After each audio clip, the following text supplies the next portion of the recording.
I want to get to this. So Senate passed a $16.5 billion package to lower property taxes. So in this, there's a lot of information here. So there's like three different sections to this. So basically, there was $33 billion kind of sitting in the side from collected from property taxes. So the biggest part of what is collected in taxes right now goes to schools. Yet a lot of what we have happen is it's the largest part, but these schools still pass more bonds to get even more money. So you're paying, and then they take that over to the CAD and they go, hey, here we go. We want to raise more taxes, so raise more taxes. So there's three sections of this that will help with property taxes. And one of them is highly contested. Now, when people get upset about Texas, they always blame Republicans for everything. Yet the three parts of this were all, if you read right here, it was a great testament to Republicans and Democrats working together for all their constituents. So both sides heavily voted for this. One part of this bill that they're talking about. So overall, it's only going to drop our taxes $500 a year, maybe. Yeah, $300, $500 a year, like not even worth. It's negligible to most people. And I read a second article about this, an opinion piece, and I'm actually asked this person to come on the channel, so I'll let you know if they do. But they're talking about how part of it is that they're giving more exemptions for homeowners. So basically, you can try to deduct a little bit more, and it's only going to drop it down. This said, if you go from $40,000 to $70,000 bump, and seniors get $20,000 as far as what you can, if you have a homestead, how much you can claim off. It's only going to save seniors $227 and regular people like us $341. So it's really not that much. But what they're going to do is take part of this $16 billion, give it back to not really give it back to homeowners, but fund the schools with it. Some pushback on this is the fact that over the next few years, we may not see the same income in taxes and sales taxes to offset this. So it might become a problem. So there was that. The second thing is part of it, and this is the one that's a little bit contested, is SB4. Let me get to it. So SB4 is an effort to lower the property tax wealthy districts. So here's what happens right now. We have a thing called Robinhood. So what happens is that, let me go back to the opinion piece real quick.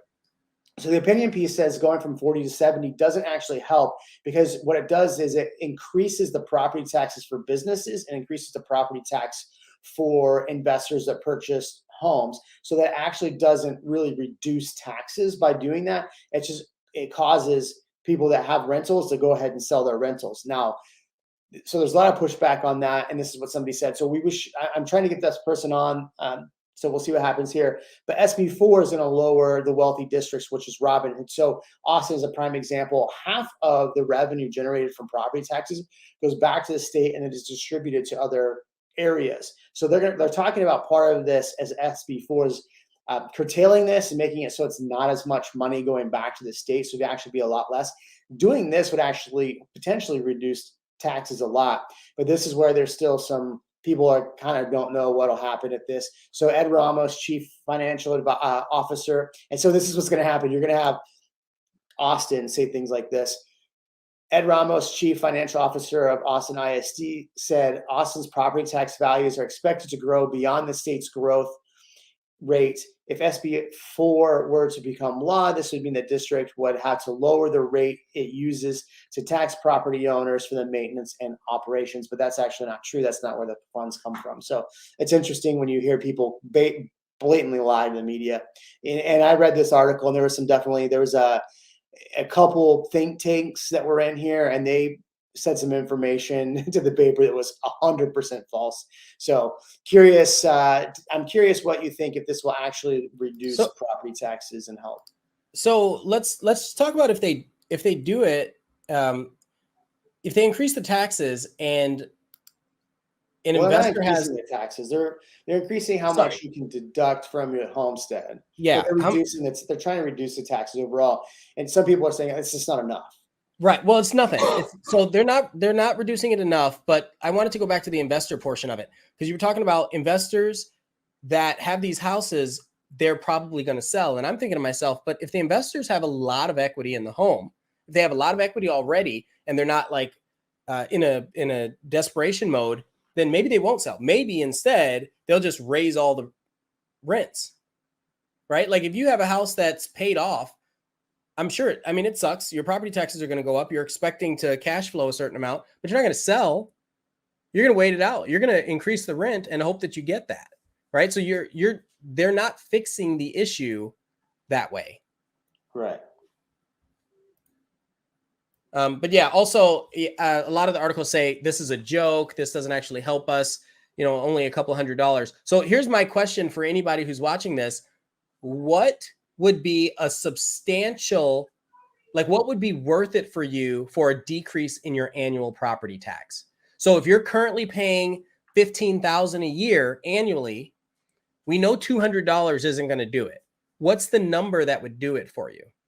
And don't say 15,000. We know it's not all of it. You have to pay property taxes, but what is the number that would make this worth it to you or that you'd hope to see? I don't think that Texas is ever going to do a Prop 13 because we don't collect income tax. So it'd be really hard for us to do that. That's like somebody giving you money and then you're saying, no, don't give me so much. Well, it's kind of a bait and switch. So what happens is that they will, instead of lowering that amount, the 40,000 to 70,000, what they'll do is they'll reduce the taxes and go, hey, by the way, we reduced the taxes a little bit on this. So you're welcome. It's going to save you money. But then the CAD comes out and they go, oh, well, we're going to raise the value of your home. So it actually doesn't do any good. Zero. Does nothing for you. It's just, if they kept it at the current tax rate, what would end up happening is the fact that they would collect way too much money. Then they'd have an overage, basically like what the state did with income taxes. From 15K, maybe get 3,000 or 4,000 back. But you're only going to get. And that's the problem is, this is something that we've talked about, and I've tried to warn buyers when they're buying these new construction neighborhoods at 3%.